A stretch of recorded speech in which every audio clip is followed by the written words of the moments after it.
السلام علیکم ورحمۃ اللہ وبرکاتہ۔ دوستو، آپ لوگ جانتے ہیں کہ میں کوئی خطیب و مقرر نہیں، اور نہ ہی میرا یہاں آنے کا مقصد یہ ہے کہ میں آپ لوگوں کو نصیحت کروں اور نہ اس کا حقدار ہوں۔ مجھے تو صرف چند ٹوٹے پھوٹے الفاظ میں اظہار تفاخر کرنا ہے۔ میرے مخلص دوستو، کچھ دن پہلے کی بات ہے، ایک دن میں شام کو کالج سے لیکچر دے کر گھر آیا۔ گھر پر آئے ہوئے مہمانوں کی ملاقات میرے سے ہوئی تو معلوم ہوا یہ میرے بیٹے ماسٹر پنٹو کے خاطر رشتے کی تصریف لائے۔ ان سے بات چیت کی اور گاؤں اور محلے کے معزز سرپنچ اور پنچ پٹیل کے ساتھ دیر تک بیٹھ کر تبادلہ خیال ہوا۔ میرے بڑے بیٹے کی شادی گزشتہ سال موٹر سائیکل، فریج، سلائی مشین، پنکھے، 4 ویلر، نقد 5 لاکھ پر سے ہوئی۔ سال گزشتہ 10 بڑے دھوم دھام سے شادی ہوئی، اور جس وقت میں اپنے بیٹے کی بارات میں جا رہا تھا تو میرے دل میں یہ خیال آ رہا تھا کہ ہم لوگ کتنے خوش نصیب ہیں جو اس ترقی یافتہ دور میں جی رہے ہیں۔ پہلے لوگ کتنے فقیر و کنجوس تھے، جن کے لیے موٹر سائیکل اور فریج دینا تو درکنار ہے، ایک سائیکل دینا بھی پسند نہیں کرتے تھے۔ انہوں نے شادی کو بازار کی سڑی مولی سڑا ساگ بنا رکھا تھا۔ اچھا ہوا دنیا سے فرسودہ خیالات مٹ گئے اور دنیا نے ایک نئے راستے پر قدم رکھا، جہاں طرح طرح کی آرائش و زوائش کی چیزیں ہیں، قسم قسم کی چیزیں ایجادات ہیں۔ میرا ارادہ ہے کہ عطیہ دونوں بیٹوں کی شادی مالدار گھرانے میں اس طریقے سے کروں گا تاکہ چیزیں زیادہ مل جائے۔ ارے بابا جی، آپ اس قدر پریشان حال نظر آ رہے ہو، کیا کسی کو تلاش کر رہے ہو؟ کیا آپ تو صرف لوگوں کو گھور گھور کر دیکھ رہے ہیں، کچھ بول چال نہیں رہے ہیں؟ آخر کیا بات ہے؟ کوئی پریشانی ہے یا کسی چیز کی ضرورت ہو تو بیان کیجیے، ہم جوان لوگ ہی آپ کی خدمت کے لیے ہیں۔ آپ کہیے، آپ کی تمام باتوں پر توجہ دی جائے گی۔ بیٹا کیا کہوں، میں تو اپنی پریشانی اور گھر کی خستہ سے بہت تنگ آ چکا ہوں۔ رشتے قاعدے کے نہیں مل پا رہے ہیں اور آج بھی اس ارادے سے نکلا ہوں، ممکن ہے کہ اللہ کا مجھ پر کرم ہو جائے اور کوئی مناسب رشتہ مل جائے۔ اگر آپ اس سلسلے میں میرا کچھ تعاون کر سکتے ہوں تو ضرور کریں، بڑی مہربانی ہوگی۔ بابا، آپ اس چھوٹی سی بات کے لیے اس قدر پریشان ہیں؟ مجھے تو آپ کی حالت پر ترس آ رہا ہے۔ اگر اس علاقے کے کسی پڑھے لکھے آدمی سے ماسٹر عمر ابن حسم الدین کا نام پوچھ کر میرے یہاں آ جاتے تو آپ کو اتنی زحمت نہ اٹھانی پڑتی۔ اس علاقے کے لوگ تو تقریباً سبھی اچھی طرح مجھے جانتے ہیں۔ میرے 2 بیٹے بالکل جوان ہیں، فرسٹ گریڈ کے ٹیچر ہیں، جن کے رشتے مختلف جگہوں سے آ رہے ہیں۔ ارے بھیا، یہ تو بہت اچھا ہے، اللہ کرے رشتے طے ہو جائیں اور مجھے کسی اور جگہ جانا نہ پڑے۔ میرے بھائی، آپ بات یہی طے کر لیں اور ساری چیزیں یہی طے ہو جائیں تاکہ میں اسی وقت سے انتظام میں لگ جاؤں۔ ارے بابا، آپ ٹھیک سوچ رہے ہیں، میری بھی یہی رائے ہے۔ اچھا تو جہیز میں کیا کیا سامان دیں گے بتا دے تاکہ اسی وقت اندازہ ہو جائے کہ میں آپ کو بتلا دوں کہ سارے گزشتہ میں نے اپنے بڑے بیٹے منٹو کی شادی کی، موٹر سائیکل، فریج، سلائی مشین، پنکھے، 4 ویلر، بہت سارے سامان ملیں گے۔ پھر یہ کہ آپ تو جانتے ہیں دنیا ترقی کرتی جا رہی ہے، سامانوں کی قیمت میں مہنگائی آتی جا رہی ہے، تو میرے بیٹوں کی قیمت میں مہنگائی کیوں نہیں آئے گی، جبکہ بیٹے تو بہت ہی پیار سے پالے اور پڑھائے جاتے ہیں۔ ارے بھیا، اس سے بہتر تو یہ ہوتا آپ ملتے ہی نہیں اور میں کسی جگہ کا رخ کرتا۔ بابا ناراض مت ہوئیے، سنیے ذرا، آخر کیوں بھاگے جا رہے ہو؟ میں نے کون سی ایسی بات کہہ دی جس سے آپ خاطر ہو گئے، جبکہ آپ تو تجربے کار آدمی ہو۔ آپ دیکھ رہے ہیں میں نے ہوائی جہاز ٹرین کا مطالبہ نہیں کیا، بلکہ انہی چیزوں کا مطالبہ کیا جو رائج ہے تاکہ آپ کے لیے بھاری نہ ہو۔ کیا کروں بھائی، میرے پاس اتنی وسعت نہیں ہے. میں نے تو صرف 300 روپے کی پرانی سائیکل اور 25 روپے کی گھڑی کا انتظام کر رکھا ہے. سوچا تھا کہ اسی سے کام چل جائے گا. بیٹا پنٹو، او بیٹا پنٹو، بیٹا پنٹو یہاں آؤ. اور ذرا دیکھو، اتنا حسین اور جمیل بچہ، چوک والا بچہ ہے، جو دلی میں فرسٹ گریڈ کا ٹیچر ہے، آپ جہیز میں پرانی سائیکل اور گھڑی دکھا رہے ہیں. آپ کو شرم نہیں آ رہی؟ جاؤ بیٹا جاؤ. دنیا کے اپ ٹو ڈیٹ تم اپنے آپ کو کیا سمجھ رہے ہو؟ تم لوگوں نے نکاح اور شادی کو، جو اسلام میں ایک عبادت ہے، اپنے گھر کی لونڈی سمجھ رکھا ہے. تم کو معلوم ہونا چاہیے کہ ہم لوگوں نے معاشرے کی اصلاح کے لیے، کہ جہیز کی رسم و رواج کو ختم کرنے کے لیے، قوم کو شریعت غرہ کے احکام سے باخبر کرنے کے لیے شب و روز ایک کر رکھا ہے. اور تم جیسے دنیا داروں نے جہیز کے ساتھ ساتھ ڈی جے، ناچ گانے، یہاں تک کہ لڑکیوں کو نچاتے ہیں اور لڑکے ان کو دیکھتے ہیں. ارے ذرا شرم کرو، شرم، اللہ سے ڈرو. میں اصلاحی معاشرے کے پروگرام میں ہنڈون سٹی جا رہا تھا، وہاں سے مہوا کے پروگرام میں جانا تھا، مگر مجھے پترکار کے ذریعے معلوم ہوا کہ ایک بڑے میاں ایک آدمی سے الجھ رہے ہیں، تو مجھ سے رہا نہ گیا اور میں ان پروگراموں کو چھوڑ کر یہاں پر آنے کو زیادہ ضروری سمجھا. مولانا صاحب، آپ کا بہت بہت شکریہ. آپ نے میری وجہ سے بہت مشقت اٹھائی. میری طرف سے 50 روپے چائے پینے کے لیے ہدیہ رکھ لیجیے اور میری لڑکی کا رشتہ کسی لائق لڑکے سے کرا دیجیے. بابا آپ تھوڑی دیر خاموش رہیے. اس دوران ادھر ادھر کی باتیں مت کیجیے.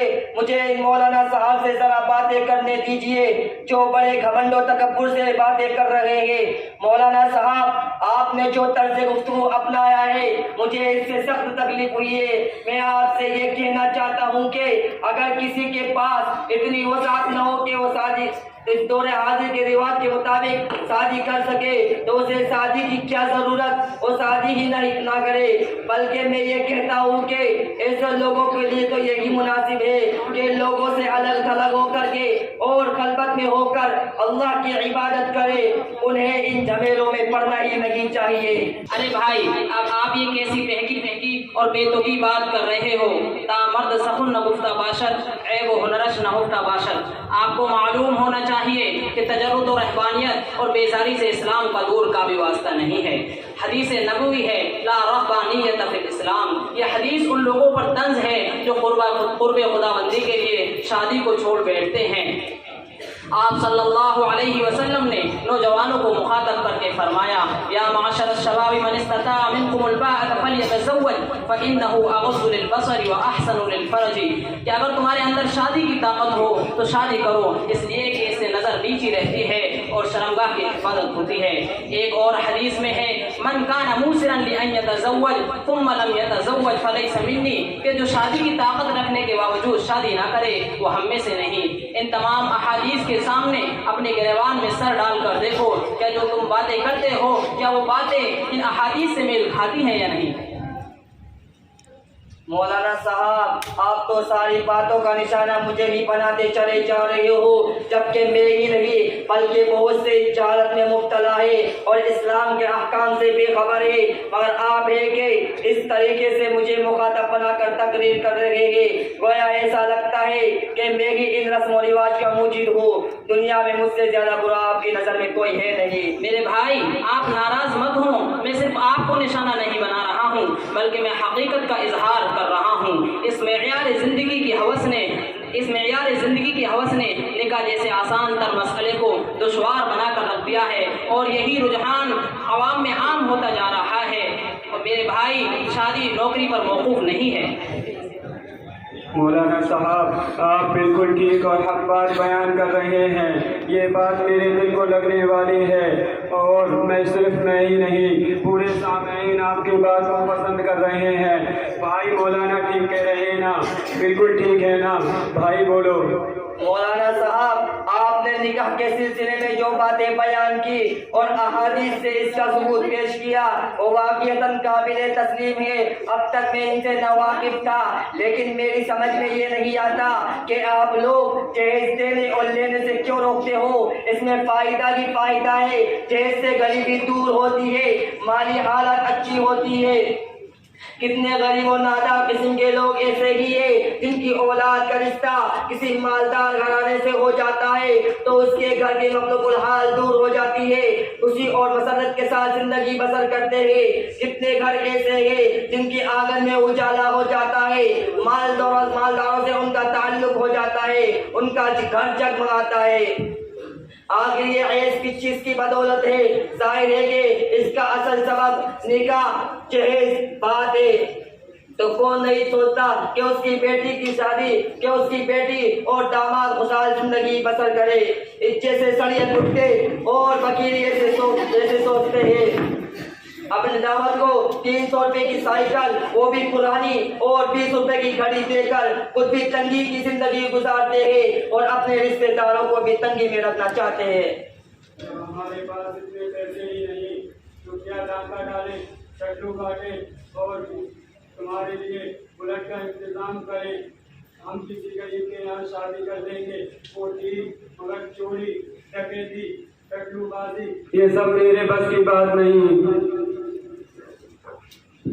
آپ بڑے حریص اور لالچی طبیعت کے انسان معلوم ہوتے ہیں، تبھی تو جہیز کی تمام خرابیاں تمہاری نگاہ میں کھلی معلوم ہوتی ہیں۔ تمہاری نگاہ اس پر تو گئی کہ مالدار گھرانے میں شادی ہو جانے سے مال و اسباب کی زیادتی ہوتی ہے، آنگن میں اجالا ہو جاتا ہے، مگر تم نے کبھی یہ نہیں سوچا کہ جہیز لانے والی بیوی کا طرز عمل اپنے شوہر کے ساتھ کیسا ہوتا ہے۔ وہ اپنی دولت کے نشے میں شوہر کو اپنا غلام اور اپنے آپ کو آقا اور شوہر کو اپنا غلام سمجھنے لگتی ہے اور یہ دھمکی دیتی ہے کہ میرے والدین نے تمہیں 10 لاکھ میں خرید کر میری خدمت میں دیا ہے۔ زندگی کے مراحل طے کرنا دشوار ترین بن جاتا ہے، جن کا سلجھنا بہت ہی مشکل ہو جاتا ہے۔ تم نے یہ تو سوچ لیا کہ جہیز سے غریبی کا خاتمہ ہوتا ہے، اقتصادی ترقی دور ہوتی ہے، مگر کبھی یہ نہیں سوچا کہ غریبوں کی بیٹیوں کی سامان جہیز کہاں سے آئے گا۔ حنا رنگت پر گلاب کی پنکھڑیوں کی نزاکت گردش کرنے لگے گی۔ کبھی تاریخ کا مطالعہ کر کے یہ بھی سوچا ہوتا کہ کتنے ہی جوان افراد ایسے ہیں جو اپنی تباہی اور بربادی کی وجہ سے ادھیڑ پن اور بڑھاپے میں تک شادی نہیں کرتے، اور وہ یہ سوچتے ہیں کہ جہیز کی کثیر رقم کہاں سے آئے گی۔ افسوس صد افسوس، شادی جو خانہ آبادی کا پیش خیمہ اور ضمیمہ ہوا کرتی تھی، آج وہ خانہ بربادی کا مرادف بنتی جا رہی ہے۔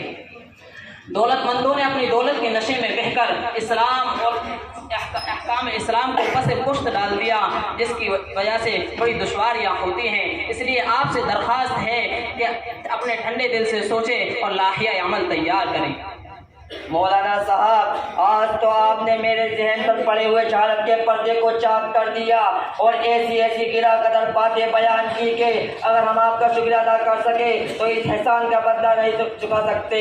یقیناً اب تک میں آپ علیہ السلام کی سیرت طیبہ سے دور تھا، ساری حقیقت آج میرے سامنے آشکارا ہو گئی۔ اب میں توبہ کرتا ہوں کہ آئندہ ان رسومات اور خرافات سے دور رہوں گا اور سنت رسول اللہ صلی اللہ علیہ وسلم کے مطابق سادگی کے ساتھ شادی کروں گا۔ اللہ اکبر۔ جہیز اور باعث فخر، جہیز اور عزت و عظمت میں اضافے کا سبب یہ کیسے ہو سکتا ہے؟ جہیز اور عزت و عظمت میں اضافے کا سبب یہ کیسے ہو سکتا ہے؟ میری بات دھیان سے سنیے اور اپنے دل سے یہ فرسودہ خیالات نکال دیجئے کہ حضرت عمر فاروق رضی اللہ تعالی عنہ نے فرمایا، اگر جہیز کوئی عزت و عظمت میں اضافے کی چیز ہوتی تو آپ صلی اللہ علیہ وسلم اس کے سب سے پہلے مستحق ہوتے اور وہ اپنی ازواج مطہرات سے گرا قدر مہر باندھتے اور اپنی بیٹی حضرت فاطمہ، حضرت ام کلثوم، حضرت زینب اور حضرت رقیہ کو گرا قدر مہر دیتے اور سیم و زر کے جہیز میں دیتے، مگر نہیں، آپ علیہ السلام نے ایسا نہیں کیا، کیونکہ آپ کو روحانی معاشرہ پیدا کرنا تھا جس میں سیم و زر، لعل و جواہر، یاقوت و گوہر کی سکوں کی بجائے اخلاق و فضائل، روحانیت و حسن شمائل اور خصائل ربانی کا چلن ہو، جہاں تقوی، ایمان و اخلاص، احسان و انابت جیسی معنوی قدروں پر